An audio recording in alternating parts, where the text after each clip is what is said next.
I sent all the school board members an email on this when I first came on the board about 10 years ago. We were in a time when there was a lot of people attending the meetings, and the board president, John Warwick, at that time worked to establish some community listening sessions. Prior to each meeting, I don't remember if it was 6 to 7 or 6:30 to 7, board members would be here, and community members could ask to speak to a board member or two, never a quorum, and offer their, privately, and offer their input, questions, opinions. If, there were a lot of people in the room and they wanted privacy, we'd use a classroom across the hall. No decisions were ever made, no promises were made, but, the opinion, the question was heard. It was referred back to the appropriate party, whether that be an administrator or back to the school board. And it just gave the community the ability to speak face-to-face with school board members rather than just us looking at them and thinking they're not heard.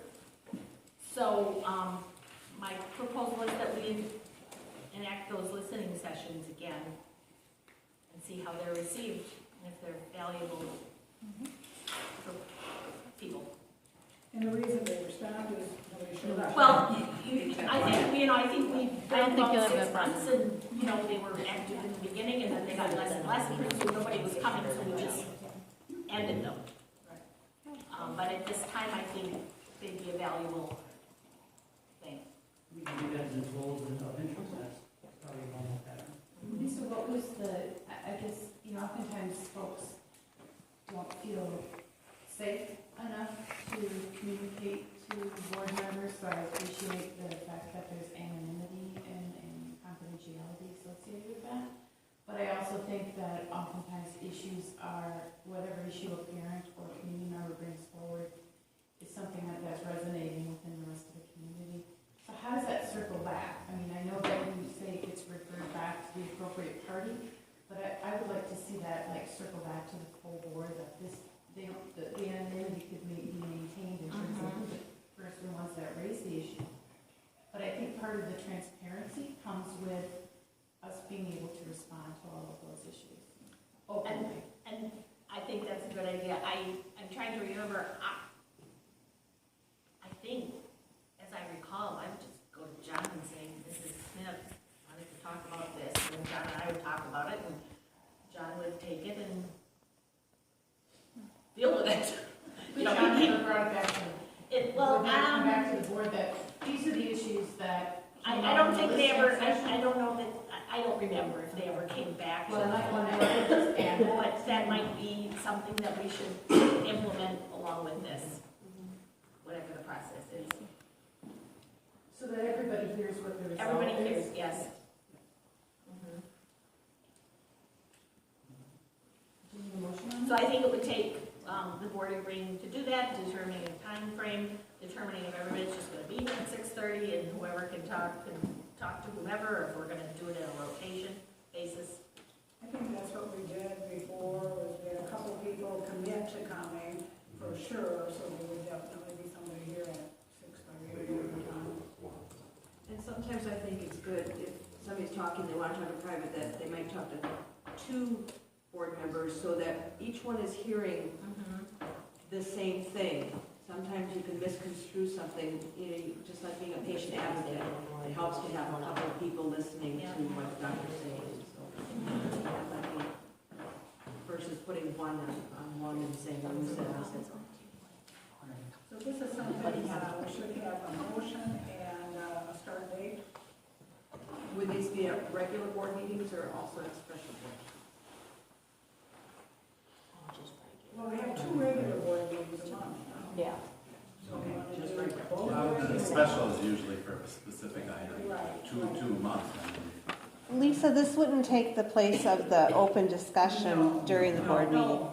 And say if only a couple board members would show up and I wanted to talk to Mr. Zahn, but Mr. Zahn doesn't come to these, then Would be rotating schedule. it would be a schedule of certain board members at a certain meeting, or, I would think I think we anybody should would. all be Yeah. responsible as board members to come Thursday. so everybody would be responsible to show up for that. And this involves that. What does that for? can't have more than three. So how I do mean, you It can't would be have three. posted as a meeting starting at 6:30, when those, Oh, if Connie wants to talk to somebody, she's gonna be able to talk to during that? Dave. Right, Bill, so we get rid of the Cindy quorum, we potentially, follow but the rest of us the not. rules. We will start our meeting officially at 6:30, so we can have more than 4. But then it is open for half an hour to have some open discussion and maybe private discussion. Are staff able to come and speak to a board member one-on-one during that open? They're community. Right, oh, yeah, no, I'm just as plain devil's advocate. They won't be reprimanded. Yeah, right? Yeah, they don't want to get written up for open communication with the board, do they, Mr. Underwood? We just started some meetings with staff, and I think those are going well, but they just started, so we'll keep doing that. There was a delayed reaction. Because there's a lot of staff members that don't feel confident of talking to the board. So I think that this is a wonderful idea and good opportunity for them. And then you would represent them at the board meeting of what you talked about, if it's okay with them? Whether that is in an open, We'd have to something that could be on the open agenda. discussion, or maybe it's a, Would there be like an agenda item to be able to just discuss those things during the, is that what we're asking for? I guess, is that what you're asking for, Cindy? I just want Yeah, clarification. I'm just suggesting that circle back to every board meeting, and we could put it as I'm assuming we could put it as an ongoing agenda issue. And if there isn't anything that nobody shows up, then we don't have anything, we just. Right, then you just move along. But if there is something, Would indicate what listening session feedback. there you go. Okay, I just wanted clarification so that way I understood you, so thank you. I mean, that's what You know, I move that we initiate listening sessions half an hour before our regular meetings. Now, which regular meeting? Both regular meetings? Oh, I'm okay with both, for 2 times a week, just to see what the response is. Because as soon as, people stop coming, well, then we revisit it. So, that's what I recommend, we can talk about it if you want. So your motion is for both regular It meetings? is for now, and I think initially that'd be, right, And starting at 6:30? 6:30. I'll second. Okay, we have a motion and a second. Any further discussion? Can we also indicate then that this would be an ongoing agenda issue? I mean, agenda item, and like that. Okay. Any other discussion? and should we put a notice to this effect on the website? Yes. The school board will be available for. Can you guys please really think about a Facebook page? Everybody will check into a Facebook page. And all this information that's going on will get out there. I mean, Not hard to That's how do. I run my life. well, I mean, honestly, that's how unfortunately, that's how half of Sturgeon Bay found out about the robocall, is through Sturgeon Bay's public school Facebook page. An informational page would be great. Second on the floor. Any further discussion from board members? Hearing none, all in favor of the motion say aye. Aye. Opposed? That motion is carried. So just so it's understood, since past practice is always the best predictor of future behavior, it's the consensus of this board that the teacher comes to these listening sessions and talks. There will be no ramifications in their workplace, because the story in the community is that teachers were encouraged to talk to the board. They did that and then got reprimanded. So is it the consensus of this group that that's okay? And let's clarify this.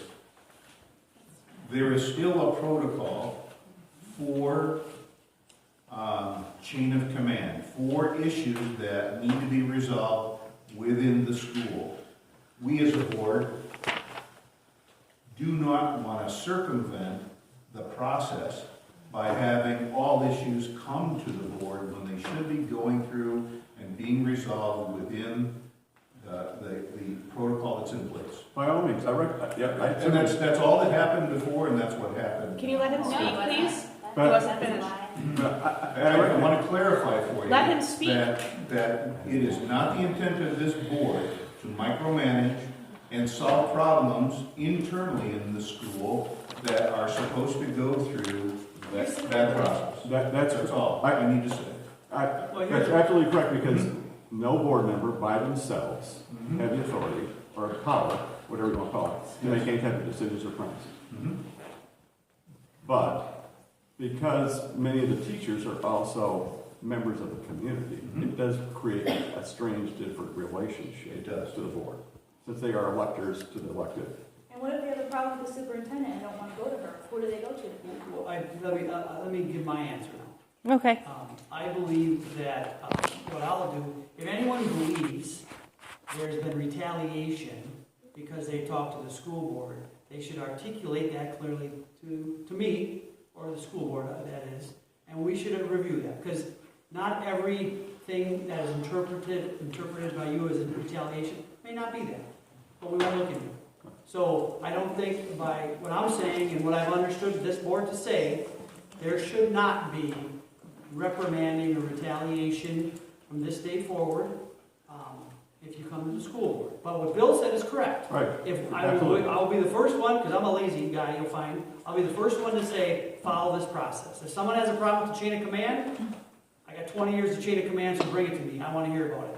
Because I am the biggest advocate of the chain of command, but I'm also, you have to support it, and it has to work. So you guys are actually contradicting each other, though. Agenda for tonight, we now need a. What Dave is saying is contradictory to what Bill is saying, so. So we're now trying it's to a open mixed communication, let us talk, please. message. It's a mixed message. I think we are. I would say in different words. Dave is saying he'll listen to that person, Bill said no. Bill said, if I may, you'll listen, but he might say we're not going to solve it. That's right. That's the difference. No, Bill said he's got to follow the chain of command. He may, he may send him back to the chain of command. He didn't say he won't listen to it. But it's still kind of a mixed message where people aren't going to feel comfortable coming forward. Karen, why don't you talk? We are finished with the. Bill just agreed that what I said, he's okay with, we're saying the same thing. We will defer you to the chain of command if it turns out that that's simply what it Does the is. superintendent agree with that? Madam Doctor? do you agree with that? Doctor. She is going to speak to us, we're not ready. Yes. We are finished with the open session, folks. We need a motion to reconvene in executive session.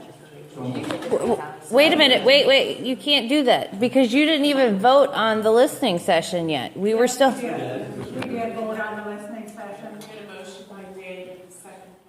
but there was no vote. Yes, there was a vote.